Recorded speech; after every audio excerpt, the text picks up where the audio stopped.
সুলাইমান আলাইহিস সালাম শুনতে পাইলেন পিপিলিকার আওয়াজ। রে আমার জাতি, তোমরা সাবধান, সতর্ক হয়ে যাও, মুসিবত আসতেছে তোমাদের উপরে, মুসিবত। পিপিলিকারও সর্দার আছে। সুলাইমান আলাইহিস সালাম অবাক হয়ে গেছে। আমাদের মধ্যে বিভিন্ন দায়িত্বশীল বাগাবাগি আছে না নাই? মেম্বার থেকে নিয়ে চেয়ারম্যান, এমপি, মন্ত্রী, দায়িত্বশীল ভিন্ন ভিন্ন। একজন প্রধান হইয়া দেশের দায়িত্ব গ্রহণ করেন। ঠিক তেমনি ভাবে পিপিলিকার দায়িত্বশীল আছেন। তবে পিপিলিকার সবার উপরের সম্মানী যিনি দায়িত্বশীল, উনি হইলেন পিঁপড়ার রানী। পিপিলিকার রানীর আওয়াজ নবী সুলাইমান আলাইহিস সালাম শুনে ফেলছেন। রানী ডাক দিয়া বলেন, আমার জাতি, সাবধান সাবধান, সতর্ক হইয়া যাও, মুসিবত আনেওয়ালা যার যার ঘরের ভিতরে তোমরা আশ্রয় নাও। নবী সুলাইমান আল্লাহর পয়গম্বর। নবী সুলাইমান তার বাহিনী নিয়ে এই দিক দিয়ে যাইতেছেন। অতিক্রম করার সময় আমরা ছোট প্রাণী, ওদের প্রাণী ঘোড়া, হাতি, এগুলোর পায়ের নিচে পড়ে আমরা সব শেষ হয়ে যাব। সুতরাং ওই জাতি তোমাদের সবাইকে ধ্বংস করে ফেলবে। প্রত্যেকেই নিজ নিজ বাসা বাড়িতে চলে যাও। আওয়াজটা অন্য কোনো মানুষে শুনেন নাই, কিন্তু এই যোগ্যতা আল্লাহ নবী সুলাইমান আলাইহিস সালামের মধ্যে দিয়ে রাখছে। আওয়াজটা শুনে ফাতাবাসসামা যাহিকাম মিন কওলিহা, কোরআন শরীফ আল্লাহ বলেন, সুলাইমান আলাইহিস সালাম মুস্কি মুস্কি একখান হাসি দিলেন। দুনিয়ার জমিনে এমন কোন প্রতিষ্ঠান আছে নি যে প্রাণীর ভাষা, প্রাণীদের শব্দের অর্থ বুঝায়? আমাদের বুজুর্গানে দিন, আমাদের আল্লাহ ওয়ালাগণ, আমাদের বাপদাদারা জাগতিক প্রাতিষ্ঠানিক শিক্ষা হাসিল করার পর আরো সময় লাগাইতেন এমন শিক্ষা হাসিল করার জন্য যেই বিদ্যা কাউকেই শিখানোর মতো না। কেউ কাউকে শিখাইতে পারে না এমন শিক্ষা শিখতেন। এমন বিদ্যা যেটা সাধারণত একজন আর একজনকে শিখানি যায় না, মেহনত করা লাগে। কিন্তু আল্লাহ নবীগণকে দিছেন, নবীগণ আল্লাহর নির্বাচিত। মুস্কি একখান হাসি মারলেন পিপিলিকার ভাষণ শুনে। ভাষণে আবার কি বলছে, তোমরা নিজেদের হেফাজত করো। উনি তাকাইলেন, তাকায় দেখেন পিপিলিকার যেই ডুরাটা ছিল, যেই ডুরা উপরে বসা আছে একটা বড় পিঁপড়া, উনি গিয়া ধরলেন। সুলাইমান আলাইহিস সালাম ওই পিপিলিকাটারে আইনা হাতের তালুতে বসাইছেন। সুবহানাল্লাহ। হাতের তালুতে বসাইয়া তিনি জিজ্ঞাসা করেন, পিঁপড়া রে, আমরা কি জালিম নাকি যে তোমার জাতি ধ্বংস করার জন্য আইছি? এবার পিপিলিকায় জবাব দেয়, হুজুর, আল্লাহর নবী, আল্লাহর পয়গম্বরগণ কখনো জালিম হবেন না, আল্লাহ ওয়ালাগণ জালিম হয় না। আমি আমার জাতিকে সতর্ক করেছি, আমরা ছোট ক্ষুদ্র প্রাণী হওয়ার কারণে উনারা দেখবেন না, আপনারা ইচ্ছা করে মারবেন, এ কথা বলি নেই। কিন্তু আমার তো দায়িত্ব, আমার স্বজাতি, আমার জাতিকে সতর্ক করা, এটা আমার দায়িত্ব। কারণ মহান আল্লাহ আমাকে এদের জিম্মাদারি দিছেন, আমি হলাম পিঁপড়ার রানী। সুলাইমান আলাইহিস সালাম পিপিলিকাকে এইভাবে ধরে তিনি বলেন, রে পিঁপড়া, তুমি এদের দায়িত্বশীল। এদের দায়িত্বশীল হওয়ার কারণে যেইভাবে তুমি দায়িত্বটা পালন করলা, আমানতদারির সাথে পালন করলা, তোমার এই একটা গুণ যদি আমার ইনসান জাতির মধ্যে আসে, মানব জাতির মধ্যে আসে, দায়িত্বশীল যদি মনে করে এটা আমার দায়িত্ব, তাহলে এই একটা গুণের বদৌলতে আল্লাহ ওই মানুষকে জান্নাত দান করবেন।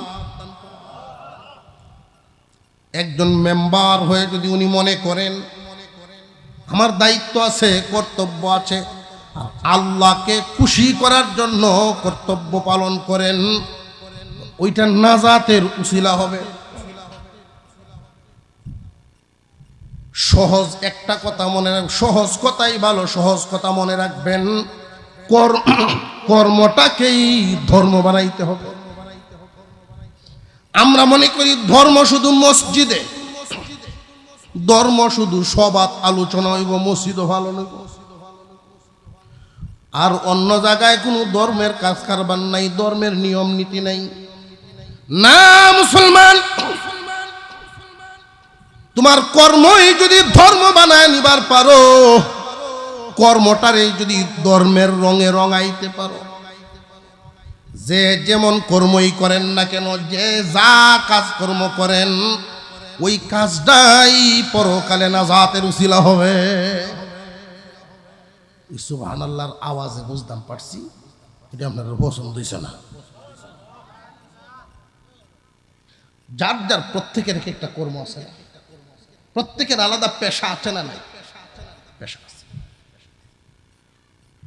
যেই পেশাটা হালাল, ওই পেশাটা যদি, পেশাটা হালাল, নিয়ম যদি ঠিক না রাখে হারাম হয়ে যায়।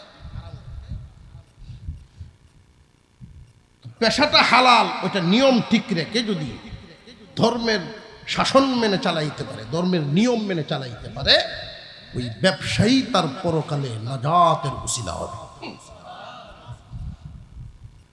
সুলাইমান আলাইহিস সালাম বলেন, পিপিলিকা, তুমি যেইভাবে দায়িত্ব পালন করলা, তোমার একটা গুণ, অন্যের উপকার, পরের চিন্তা তোমার।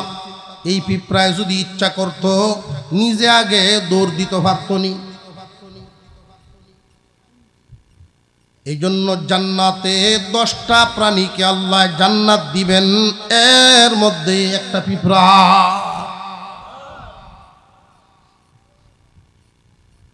যেই গুণ থাকার কথা ইনসান মানব জাতির মধ্যে, এটা প্রাণীর মধ্যে এসে গেছে।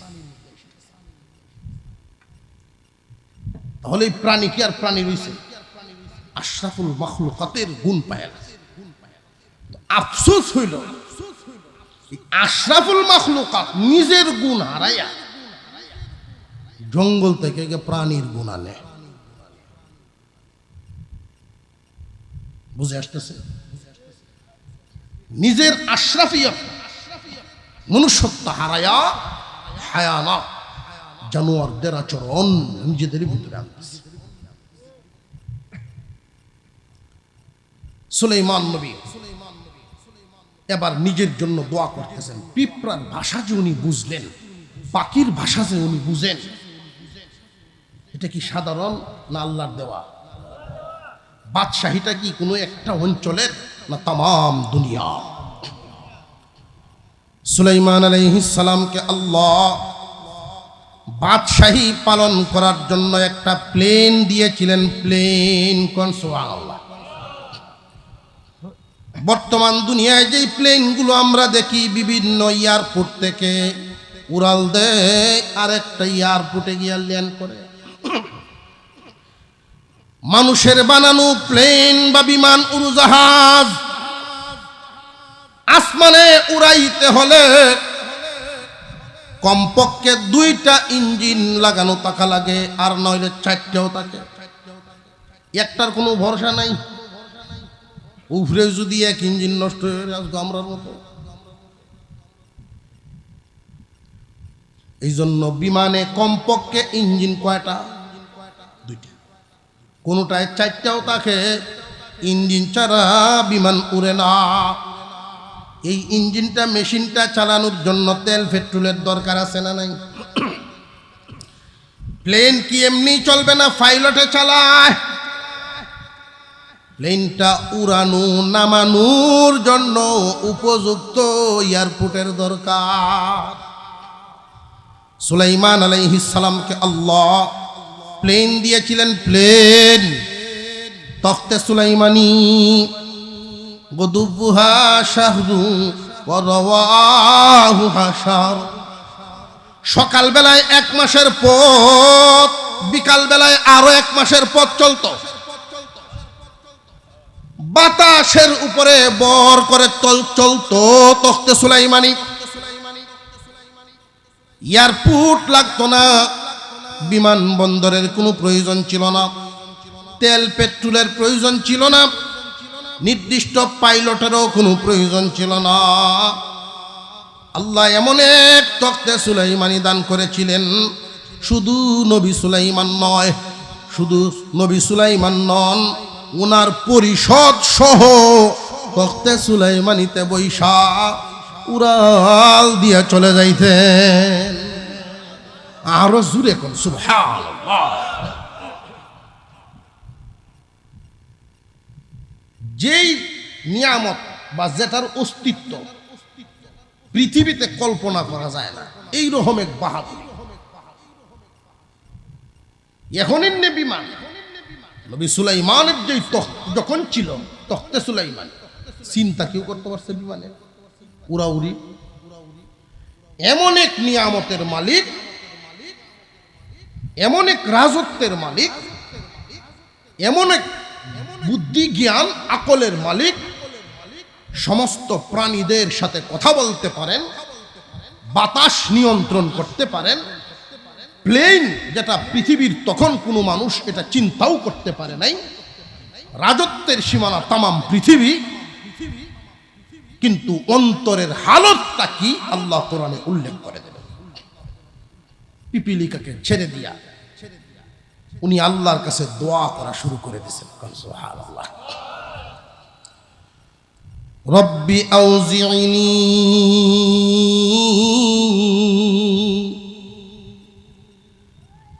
আল্লাহ পাকের নাম একটা না অনেক?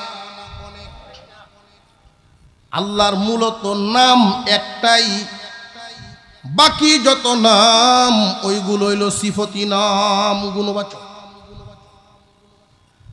আল্লাহ হলো আসল নাম। আল্লাহ আল্লাহ মন ভরে জবান খুলে উচ্চারণ করেন, মায়া করে ডাক দেন আল্লাহ আল্লাহ।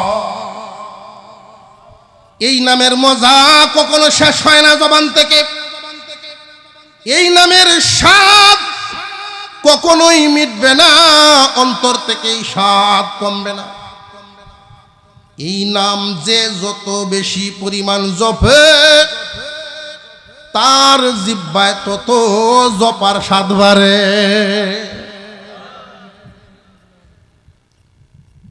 সুলাইমান আলাইহিস সালাম আল্লাহ বলিয়া ডাক দেন নাই, ডাকটা দিয়েছেন রব্বি। খুব খেয়াল করবেন, ওনার হালতটা তো বুঝছেন, রাজত্বটার। যখন কেউ এরকম চিন্তাই করতে পারে নাই পরিষদ নিয়ে উড়াল দিবে, তাও আবার এখনকার আধুনিক জামানার আবিষ্কৃত মেশিন ইঞ্জিন সহ যেগুলো, এটির মতো না আরো উন্নত। পিছনে যারা বসছেন আপনারা ঠিক আছে, কষ্ট হইতেছে না তো? চাপাচাপি বেশি হইতেছে কি? সামনের কিন্তু খুব পাতলা জ্বালাবাড়ে, পিছনের জ্বালাবা আর সামনে বইছেন রোয়া খেতেন। সিস্টেমটা এরকম আসছে না? যারা পিছনে বসছেন তারা যদি আগেই একটু দেখতেন যে কোন কোন জায়গা দিয়ে ফাঁক বেশি, এই যে দায়িত্ব নিয়ে যদি আগায় যাইতেন তাহলে জাম হতো না। আমরা এখন যারা আসতেছি সাইটে দিয়ে চলে আসবো, সামনে বসবো, সামনে অনেক, এখানে মিনিমাম 20, 30, 40 জন আরো হইতে পারে। রহমত যদি আগে ঘুরে যায় সামনে আইতো ডরায়। আজকের মাহফিলকে আল্লাহ কবুল করেন, বলুন আমিন। খুব বেশি কষ্ট হয়ে গেছে, আমি আমার এই বাহির থেকে তৈরি আসছি, কারণ সময়ও পাওয়া যায় না, আর করতেও পারি না। এত লম্বা চূড়া হাঁটা অনেক দিন যাবত নাই, হাঁটা তো ছাড়িয়ে দিই, কি বাদ হইলাম আমরা, আল্লাহ বুঝেন। আমরা ওই মেশিনের মতো হয়ে যেতেছি। 1 কিলোমিটারের লাগে 1 কিলোমিটার রাস্তা যাওয়ার জন্য দরকার হয় আধা ঘন্টা কুরবানি দাম কারো, তবু টমটমাইলে ভরে দেয়, ঠিক না? আর আগে মানুষ সুনামগঞ্জ গেছে মাছ কিন্তু আটিয়া, এই বাদ হয়েছে। এখন নদীর ওই পারে প্রোগ্রাম ছিল, তো তারা কত বড় আন্দাজওয়ালা, কেমন নৌকাটা দায়িত্ব দিল, আর এমন এক নৌকা দিয়া আমরা পারাপারের সিদ্ধান্ত নিল। এটা তেল আছে না নাই দেখে লইত না, এমন এক কাম করে জাদু কাটায় তো নদীটার নাম। আমার কাছে মনে হয়েছে নদীতে পানি বেশি, মনে হয়েছে প্রশস্ত অনেক বেশি মনে হয়েছে, বেশি মনে হয়েছে, হয়তো জোয়ার আসতে পারে। আল্লাহ, এমন এক জায়গা বন্ধ হয়েছে আমরা বুঝেন না, মানুষ না। আপনারা চাইতে তো একটু ভয় তো বেশি লাগতই করে, আমরা মানুষ তো, যে হুজুর আপনারই ভয় থাকতো কেন? একটা মানুষের মধ্যে যা থাকার, খুশিতে হাসা, দুঃখে কাঁদা, সব মানুষের মধ্যে এটা থাকবে। কিন্তু তাই বলে যে নিরাশ হয়ে গেছি না, সর্বোপরি মুমিনের কাজ সর্ব অবস্থায় আলহামদুলিল্লাহ। পেরেশানটা তখন হয়েছে যখন মনে হয়েছে এই যে দৃশ্যটা, কতগুলি অন্তর অপেক্ষায়, পেরেশানি না। শেষ পর্যন্ত নৌকার মধ্যে বিছাইছে যে তক্তা, একজনে হকটা লইয়া বইটা পাওয়া শুরু হয়েছে। উল্টা বাতাস, এটা কন দিয়ে চিল্লাই লেগে শুনবো। আচ্ছা, এমন এক জায়গা শেষ হয়েছে যে তেল লইয়া আয়, একটু একজন আয়, এটা যাই পারবো। শেষ পর্যন্ত এইবারে আমার ড্রাইভার, আল্লাহ কি মেহেরবানি, অন্য দিন ড্রাইভার সহ পার হয়ে যায় গাড়ি পারে, আজকে ড্রাইভার গেছে না, গাড়িতে আসি। এটা ফোন দিয়ে বলা হয়েছে যে তেলের কোনো দোকান আছে, ভাই লেছে তেলের বোতল লইয়া ওরা গেছে গিয়া, তো আমরা দেখতাছি, আমরা দেখতাছি তেল একটানো মেশিন আর কেন, কিন্তু করবার আছে বহুত চেষ্টার পরে। আর আব্দুল হাফিজ তো গাম্যা শেষ, ফেরেশানি মানসিক যে চাপটা বেশি থাকে। আমি 2 বার বলছি যে কাজ করো, এত টেনশন নিয়ে তো লাভ নাই। যদি দেখা যায় যে আমার আগে যিনি, ওনারও তো একটা জান, তো জানে যদি নাই কোলায়, এটা তো এমন না যে এটা একটা ফার্স, এই ফার্সটা বদলায় আর একটা ফার্স লাগায় হিটে আবার চালু হয়ে যাবে, এরকম তো না, জানে তো কোরআনই লাগবে। আর এখানে আমাদের কোনো হাত নাই। যদি পরিস্থিতি নিয়ন্ত্রণে না রাখতে পারে, দোয়া করে দিতে বলো। এই জন্য যে আমি একটু মনক্ষুণ্ণ আয়া পড়ছিলাম, দাওয়াতটা রাখতে হবে সামান্য এরকম চুল পরিমাণও আল্লাহ হাজির না, এরকম সামান্য পরিবর্তন হয় তখন দেখা যায় না পার হইছি, আয়া অনেক কষ্টে করে যে তলা তাকে উঠিয়া যায় এই পর্যন্ত আওয়াটা আটটিয়া। আল্লাহ, আমার দৌড় এভাবে তো চুড়ে আটটি অভ্যাস নাই। একবার এখানে আইসি, আরেকজন ভক্ত মহব্বতের মানুষ, হ্যাঁ হুন্ডা দেয় গাড়ি, তো তুই আইসি, তুই বাবা তোরে আল্লাহর হাল্লা সাল্লাম, তুই আমার গাড়ি নিয়ে আইতে চাইস, হুন্ডা দেওয়ার নিয়ে আইসে। কথাবার্তা অনেক সময় ঠিক থাকে না, ঠিক রাখা যায় না। কেউ যদি কারোর সাথে কথা দেওয়ার সময়, আমরা কথা দিই না, খেয়াল করবেন, ওয়াদা খেলাফ করা কবিরা গুনাহ। গুনাহটা ছোট মোটো না, বুঝতে মারা, শব্দটা বুঝলে লাইছুন যে আমরা আঞ্চলিক মুরব্বীরা শব্দ আরানির লাগিন দেওয়ান যেত না, অনেক বড় গুনাহ। ওয়াদা খেলাফ বড় গুনাহ। ওয়াদা করার সময় নিয়ত ঠিক ছিল, ওয়াদা ঠিক রাখবো। নিয়ত দুনিয়ার মানুষেও অন্তর না দেখুন, আল্লাহ দেখেননি না দেখেন। ওয়াদা করার সময় যদি নিয়ত ঠিক থাকে আর আল্লাহর উপরে ভরসা রাখে, ভরসাটা কেমনে? ইনশাআল্লাহ। নিয়ত ঠিক আছে, ভরসাও করছে ইনশাআল্লাহ। সে তার অনুযায়ী চেষ্টা করলো, পূরণ করতে পারলো না, তার আমল নামায় গুনাহ লেখা হবে না। ইসলামের বিধান কত সুন্দর, কারোর উপরে কিছু চাপায়া দেওয়া হয় না। বান্দা যেটা নিতে পারবে না এটা তার মাথায় দেওয়া হবে না। সুবহানাল্লাহ। যেই মানুষ দাঁড়িয়ে থেকে নামাজ পড়ার যোগ্যতা রাখে না, দুর্বল, সে বসে পড়বে। তার শরীরে শক্তি নাই। আল্লাহ যদি বলতেন যে শক্তি মুক্তি বুঝি না, কারো এই হল না, এটা তার জন্য কষ্ট নিত। সুবহানাল্লাহ। এর নাম ইসলাম।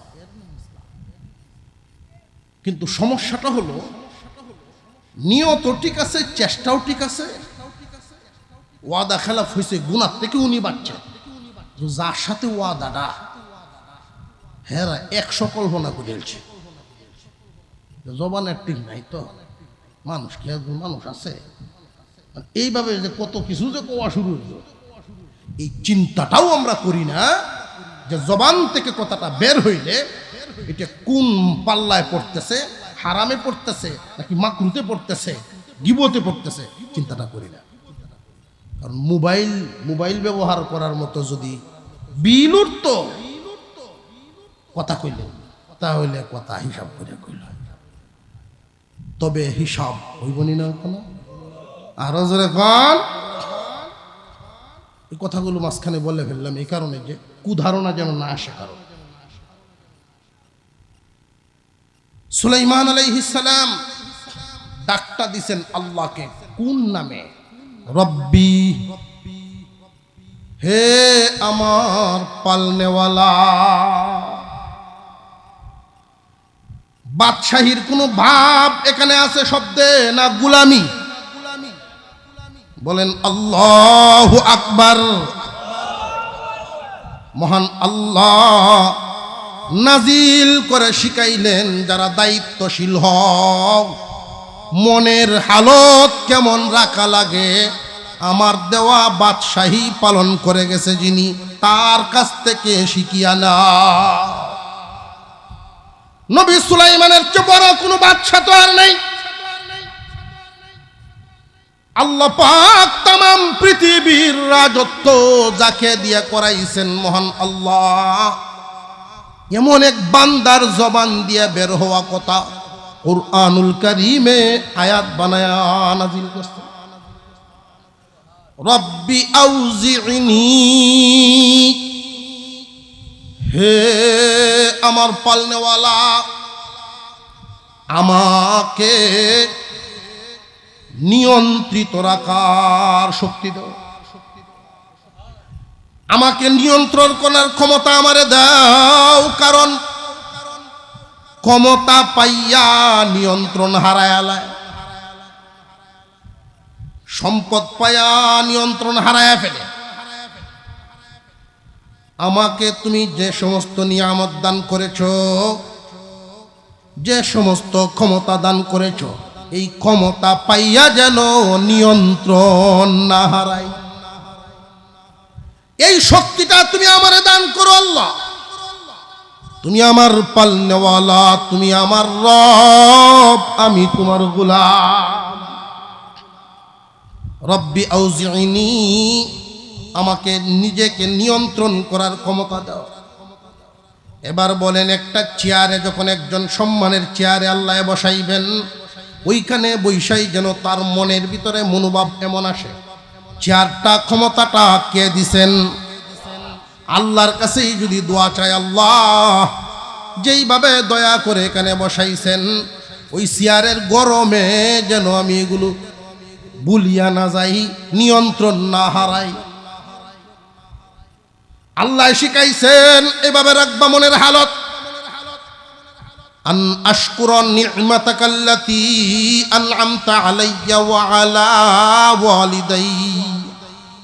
আয় আল্লাহ, আমার পূর্বপুরুষ আমার বাপ দাদার উপরে যেই নিয়ামত দান করেছিল, এখানে অনেকেই আছি এই কথাটার অর্থ ঠিক মতো বুঝতে নাও পারি।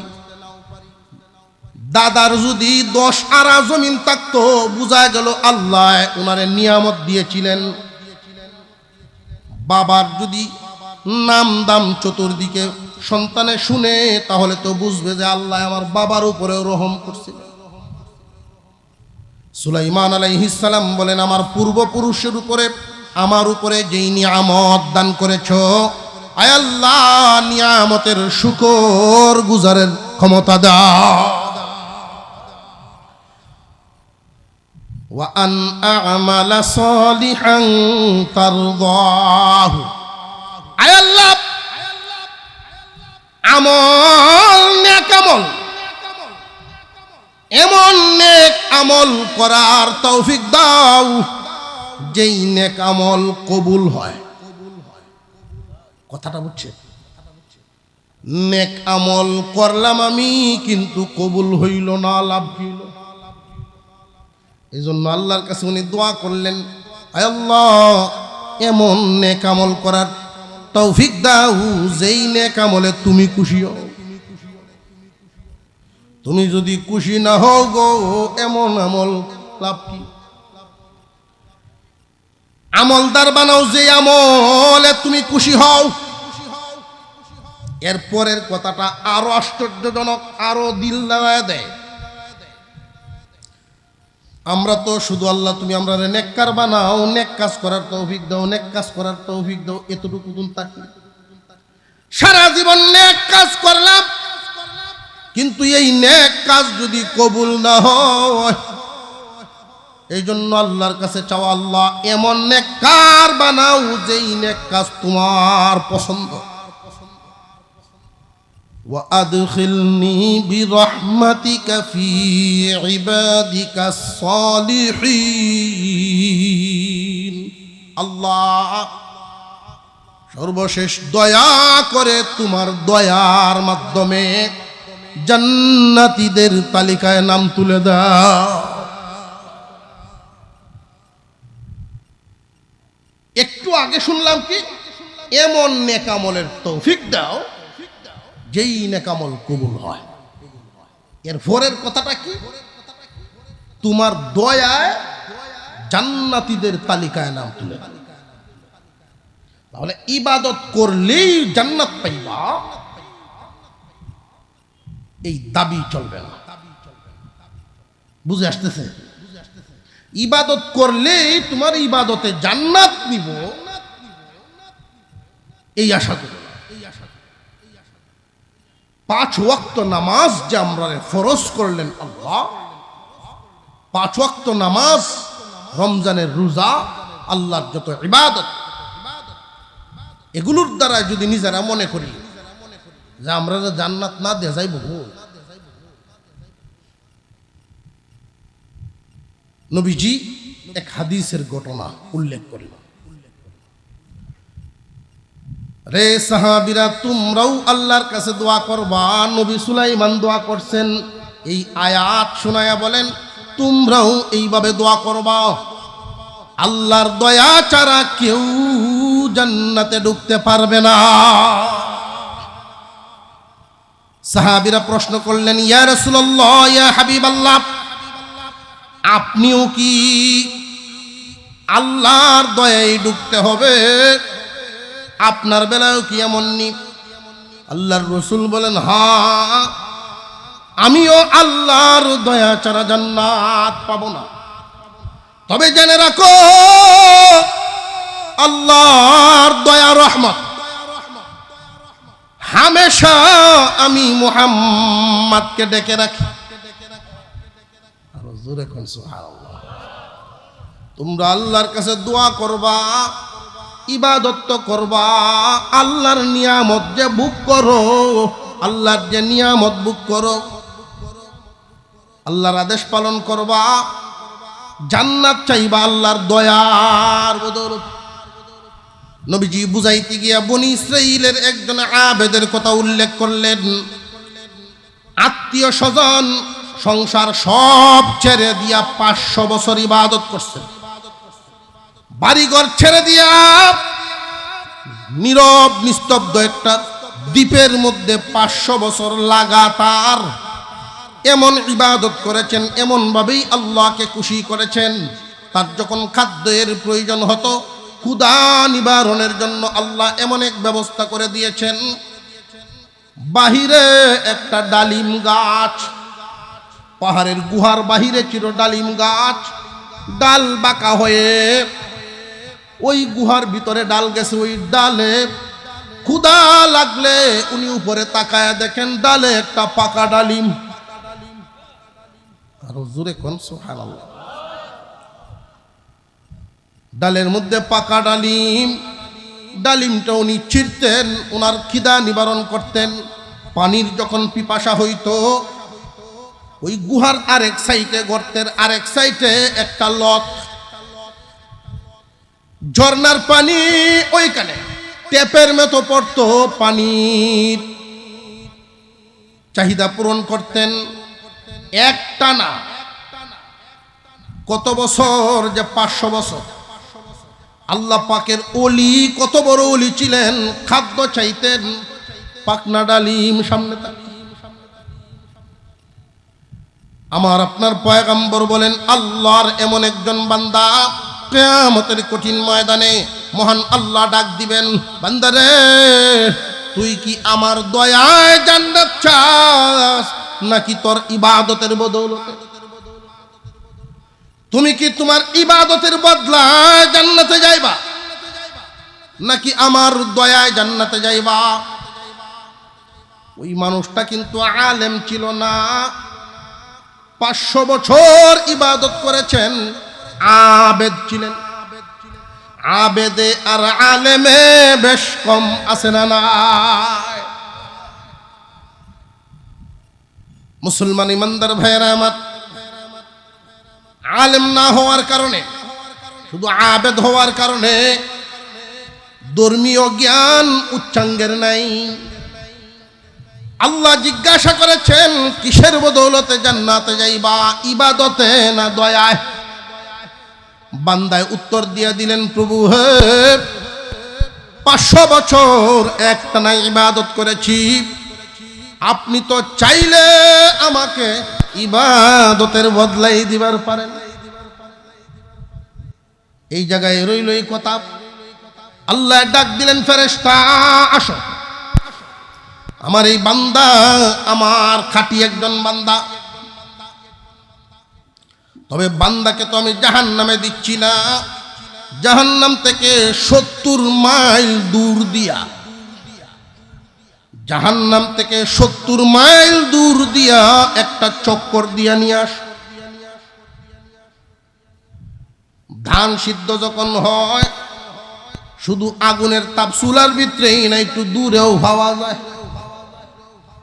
জাহান্নাম থেকে 70 মাইল দূর দিয়া যখন চক্কর দেওয়া হলো, জাহান্নামের হিট তাপ কিছুটা অনুভব হলো, ভিতরে শুকায় গেছে, পানির পিপাসার জন্য হাহাকার করছে, চৌচি রয়ে যেতেছে। এখন গার ঘুরায় এদিক ওদিক, ঘাড় কেমনে ঘুরাইছে? ভাবটা হইল রমজান মাস, চৈত মাসের সময় রোজা গেছে না, বৈশাখ মাসে রোজা গেছে। তো আল্লাহ পাকের এত মজবুত ইমানদার বান্দা মাটি খাটে, রোজা রোজা রেখে মাটি কাটে, রোজা ছাড়ে না। রিক্সা চালায়, রোজা ছাড়ে না। দান খাটে, রোজা ছাড়ে না। যারা পরিশ্রম করে রোজা রাখার হালতে, দিন শেষে তাদের পিপাসার হালত কেমন হয়? রাস্তাতে গেলেও যদিও রোজা রাখছে আল্লাহর ভয়ে ভাঙ্গে না, তো কষ্ট তার হইতেছে। এই পিপাসার টানে চোখ কল কোনহানো আছে, কলটি দেখে গেলে চাই আছে, এমন হয়নি না, হয় না, দেখতে পারে। এই জন্য কি রোজা কমতি হবে? যে না, সওয়াব বাড়বে আরো। ইচ্ছা করলেই খাইতে পারে, খায় না। কার বয়ে? আল্লাহ। বান্দা শুধু এদিক ওদিক তাকায়, মনের ভিতরে এটাই যে পানি কোথায় পাওয়া যায়। এমনি আল্লাহ আরেকজন ফেরেশতারে দিয়া জগ গ্লাস ডাক দিছে, পানি আছে? জি আছে, আছে, যে দেবো আমার এক গ্লাস পানি দেব। এটা দুনিয়া না, দুনিয়া না, বদলা লাগবো। বদলা আমি তো টেহা আনছি না সাথে। ওই ফেরেশতায় উত্তর দিবে, এমন এক জায়গায় পানি চাইছেন, টাকা গ্রহণ চলে না। টাকা আনলেও লাভ নাই, টাকাও চল। কি চলবে এখানে? তোমার পানি যদি আমার পান করতে হয় কি করতে হবে? আল্লাহর ফেরেশতা জবাব দিবেন, নেকি আছে নি তাকলে নেকি চলবো। বান্দায় কইব, তাহলে তো আর কোনো চিন্তাই নাই। চিন্তা নাই, 500 বছরের নেকি আছে, লাগবো কয়টা? তো পানি তো আগে। আল্লাহর ফেরেশতা বলবেন, 500 বছরের নেকি আপনার? বলে হ। এক গ্লাস পানির দাম কত হিসাব করো। ফেরেশতা বলবেন, 250 বছরের ইবাদত। কয়শো বছর? 250 বছর। কই অত দাম? ও বুঝে হইলে কাও, নইলে গলা ধরে যাও। কি করতো? জান বাঁচলে পরে হইল হিসাব, পরে মাসলাটা আমরা এরকম না, পরে মাসলা দেও, এক গ্লাস দেও। এক গ্লাস পানি লইল, ইবাদত 500 বছরের আছে না অর্ধেক নাই।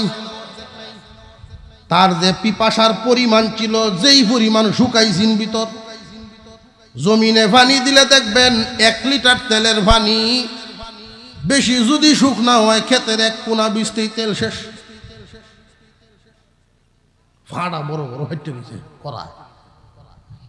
গলার যে সিফা সাফা, 1 গ্লাস পানি খাইছে, সামান্য ফেট হয়ে গেছে, বাকিটি হতোই শেষ। পিপাসা করতে নিব, আর বাড়ায় দাও, আরেক গ্লাস দাও, আরো 250 বছর লাগবে। দিলাম 2 গ্লাস পানি পান, 500 বছরের ইবাদত দান। কুরআন দিয়েছে আল্লাহ সামনে, বান্দা দাও দাও তোমার ইবাদত দাও, বেহেশতে দিতে। ইবাদতের বদলায় জান্নাত দেবে। ইবাদত কই? সব কই? পানি খাইছে। আল্লাহ, 2 গ্লাস পানি খাইছে, 500 বছরের ইবাদত। রে বান্দা, মাত্র 2 গ্লাস পানি পান করার কারণে যদি 500 বছরের ইবাদত না থাকে, বান্দারে আবার আমার সামনে দাঁড়াইয়া দেও, হিসাব দাও। অন্য কোনো কিছুর লাগবে না, শুধু জন্ম থেকে মরার আগ পর্যন্ত আমার দেওয়া পানি কি পরিমাণ খাইছো ওইটার হিসাব দেওয়া যা। আল্লাহর রাসূল বলেন, ইবাদতে জান্নাতে যাইবা,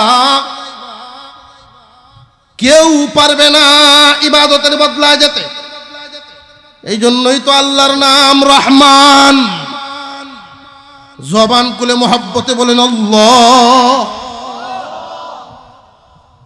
আল্লাহ পাকের নাম যখনই একা হবেন, সুযোগ পাইবেন, মন ভরে মন থেকে আল্লাহকে ডাকবেন। এত বড় দয়াল আর কি। আপনার সাথে একটু খারাপ আচরণ করলে, আপনার 2-4টা কথা না শুনলে সরাসরি আইন করা হয়, আমার সামনে ভরবে না। কিন্তু মহান আল্লাহ কত বড় দরদি, কত দয়াল, কোনদিন তোমার খানা বন্ধ হয় না। আল্লাহ যদি চাইতেন আমার সাজদা দেও না, শ্বাস প্রশ্বাস বন্ধ করে দিব, পারতেন না? পারতেন না। মহান আল্লাহ তিনি রহমান। সুলাইমান আলাইহিস সালামের ঘটনা শুরু হচ্ছে। আমার দেমান সে ঘটনা কয়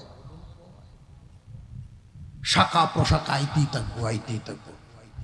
এক দুই রাত যদি আপনারা ঠিক হই তাহলে শুরু হবা। তো একটু না কইলে তো নামটা তুই যাই, যাতে আগামী তাহনের একটা হত হয়। লাগতো না, দোয়া শেষ করিয়া সুলাইমান আলাইহিস সালাম দোয়া শেষ করে উনি নজর দিলেন তখতে সুলাইমানের মধ্যে। উনি একা না পুরা পরিষদ? বুঝলে লাইলে হইতো না, একলা না পুরা পরিষদ আছে? এই পরিষদের মধ্যে ওনাকে আল্লাহ তিন ধরনের বাহিনী দিচ্ছেন, তিনটা বাহিনী। জিন্নাত থেকে এক বাহিনী, পাখিকুল থেকে এক বাহিনী, আর মানুষ থেকে এক বাহিনী। উনি প্রথমেই নজর করলেন পাখির দিকে। এবার আপনারা বলেন, এই তিন বাহিনীর মধ্যে সবল দুর্বলের দিক থেকে তুলনামূলকভাবে দুর্বলকে পাখি।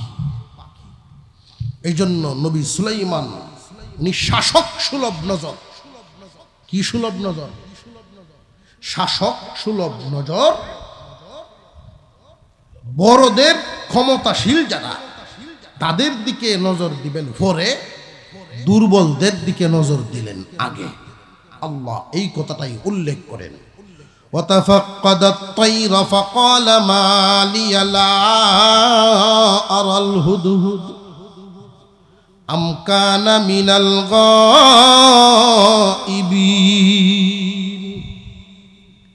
উনি নজর দিলেন পাখিদের দিকে, দুর্বলের দিকে নজর দিলেন আগে। কিন্তু বর্তমান সময়ে আমাদের যারা, তাদের নজর দুর্বলের দিকে না তেল্লুয়া মাথার দিকে। যেন তেল আর হাত লাগায়, যেন সুহায় রয়েছে মাথা, মানে করা মানে করানে হয়েছে মাথা, হে নইলে উডুর দিলে ওটা ঘর উল্টা চলে। কারণ থিওরি হইল এরকম, এই হিসাব নিকাশ করে তো লাভ নাই। বড় 11টা বল মাছ একটা দাঁড়ো রাখি, এর কথা এলাকা সবটাই চলে, এই থিওরিটা চলে। বাদশাহ সুলাইমান আলাইহিস সালামের থিওরি তো বল মাছ দৈরে রেখে রাজত্ব চালানি লাগতো না। মহান আল্লাহ সব নিয়ন্ত্রণ করে দিয়েছে। উনি ভরসা করতেন কার? আরো একটু জোরে কর, আল্লাহ। আর যাদের ভরসা থাকবে আল্লাহর উপর, তার দ্বারায় কোরআনের নীতি অনুযায়ী আমল করা সম্ভব। আর যার ভরসা থাকবো ব্যক্তির উপর, সে বল মাসি খুঁজুন লাগবে, এছাড়া তো কাজ হতো। উনি তাকাইলেন পাখির দিকে, খুঁজতেছেন হুদহুদ নামক একটা পাখি। পাখির নাম হুদহুদ। ওই পাখিটার চোখে আল্লাহ এত ক্ষমতা দিছেন, পাখি উপর দিয়া একটা উড়াল দিয়া রিপোর্ট পেশ করতেন। রিপোর্ট, ওগো আল্লাহর পয়গম্বর বাদশা, আমি চতুর্দিক চক্কর লাগায়া উড়াল দিয়ে আসলাম। আমি নিচের দিকে তাকায়া দেখেছি, আপনি দক্ষিণ দিকে যদি মাটি খনন করান 200 ফুট নিচে গেলে ভালো পানি পাওয়া যাবে, উত্তর দিকে গেলে 250 ফুট নিচে পানি মিলবে। অর্থাৎ মাটির নিচের পানির স্তর হুদহুদ পাখি উড়াল দিয়া রিপোর্ট পেশ করত, ওই পাখির চোখে আল্লাহ কি পরিমাণ ক্ষমতা দিলেন। আল্লাহ পাক রব্বুল আলামিন তার চোখে এত ক্ষমতা দিলেন, পাওয়ার দিলেন, উড়াল দিয়া নিচে তাকাইতো, দেখে ফেলতো কত ফুট নিচে গেলে কোন জায়গায় খাঁটি পানি।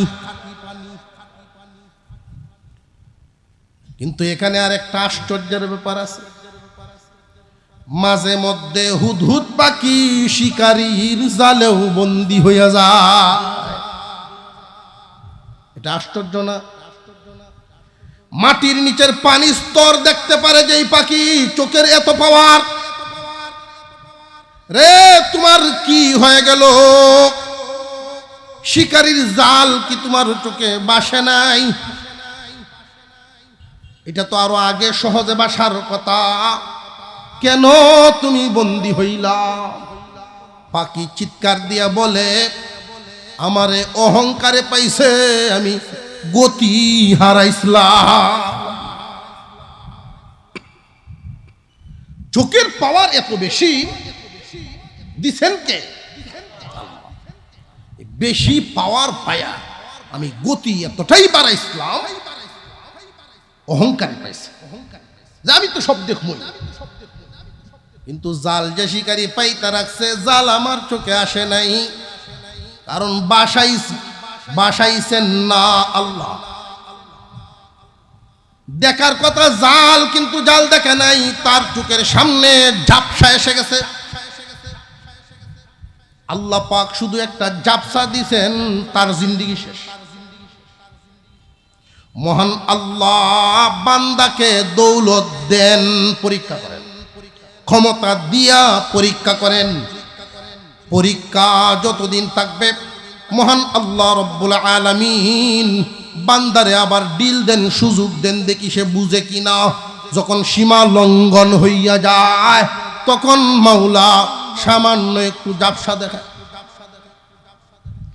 আল্লাহর দেওয়া, আল্লাহর দেখানো ঝাপসাটা যদিও সামান্য হয়, এটা সৃষ্টির জন্য সামান্য না।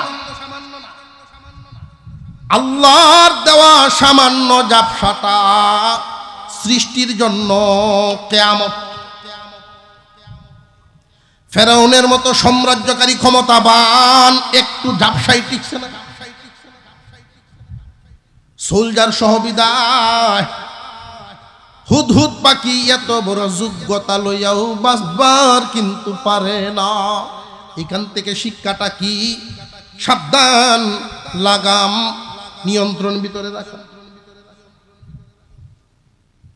উনি খুঁজতেছেন মালিয়া লা আরল হুদহুদ। আপনার কষ্ট হইতেছে, অনেক রাত হয়েছে, বুঝতেছি। আমার কি হয়ে গেল? হুদহুদকে দেখতেছি না। কথাটার ধরনটা বুঝেন। আমরাও কোনো ছাত্রের ক্ষেত্রে অনুপস্থিত থাকলে, কোনো এক মিটিংয়ে, কোনো এক জায়গায় যদি কেউ অনুপস্থিত, তো আমাদের বলার ধরন হলো অমুকের কি হইছে, সে নাই কেন? ঠিক না বেটি? কিন্তু আল্লাহর কোরআনে সুলাইমান নবীর বলার ধরনটা ছিল এই রকম না। উনি তো আমাদের মতো যদি বলতেন তাহলে বলার কথা ছিল হুদহুদের কি হইল, নাই কেন?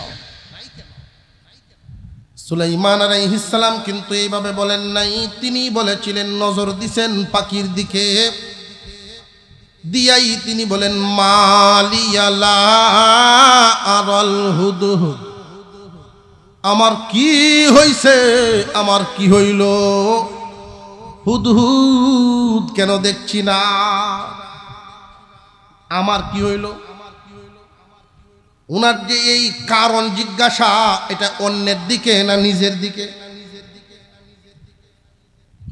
এই কথাটা শিক্ষা এখান থেকে একজন পরিবারের কর্তারও শিক্ষা আছে, প্রতিষ্ঠানের প্রধানের শিক্ষা আছে। একবারে নিচের থেকে উপর মহল পর্যন্ত সকলেরই অধীনস্থ আর উপরস্থ সব জায়গায় আছে না নাই? একজন পিতা যদি মনে করেন আশা যেমন ছিল সন্তান এমন আমারে মানে না, বিবির কাছ থেকে যেমন আশা ছিল এমন পাই না। তাহলে এইখানে তুমি খেয়াল করো যে তোমার কি হইল। প্রত্যেকের পাওনা দাওনা একে অপরের কাছে আছে না নাই? বাবার কাছে সন্তানের পাওনা আছে, সন্তানের কাছেও বাবার পাওনা আছে, স্ত্রীর কাছে স্বামীর পাওনা আছে, স্বামীর কাছে স্ত্রীর পাওনা আছে। তোমার কি হইল?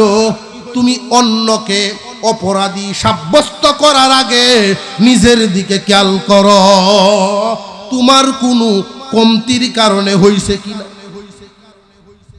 হুদহুদ পাখি বলেন, পরিষদ বলেন, সব নিয়ন্ত্রণ করায় দিছেন কে? উনি তালাশ করতেছেন আমার আল্লাহ কি আমার প্রতি নারাজ নাকি, আমার কি হয়ে গেল, আমার কি কোনো কমতি হইল নি? আমার যদি কমতি হয় তাহলে আমার অস্ত্র দুর্বল হয়ে যাবে, আমার দেয়াল বাউন্ডারি দুর্বল হবে। আমার কি কোনো কমতি হইল কিনা, এই জন্য নিজের দিকে নজর আগে দেওয়া। আমার বিবি এমন আচরণ কেন করছে, আমার কর্মচারীরা আমার আচরণ আমার সাথে, আমি উপরস্থ বসের সাথে এমন আচরণ কেন করে, খেয়াল করতে হবে। কর্মচারীদের সাথে আপনার কোনো এরকম কিছু হয়েছে নি যেই কারণে তারা অন্তরে কষ্ট হয়েছে? বুঝে আসতেছে আপনারা? খেয়াল করবে। কিন্তু আমাদের অভ্যাস হইল অন্যের দিকে আঙুল তুলে রাখা, অন্যের দোষ তালাশ করা। অথচ তোমার বডির মধ্যে একটা চিহ্ন বান্ধা থাকায় দেখো, অন্যের দিকে যখন একটা আঙুল তাক করি, বাকি 3 আঙ্গুল আমার দিকে কিন্তু ভিড়া। আমি একজনকে দোষী বলতে গেলে 3 আঙ্গুলে ডাকে, বান্দা তোমার নিজের দিকে 3 বার তাকাও, এটা তোমার মধ্যে আছে কিনা আগে তালাশ করে নাও।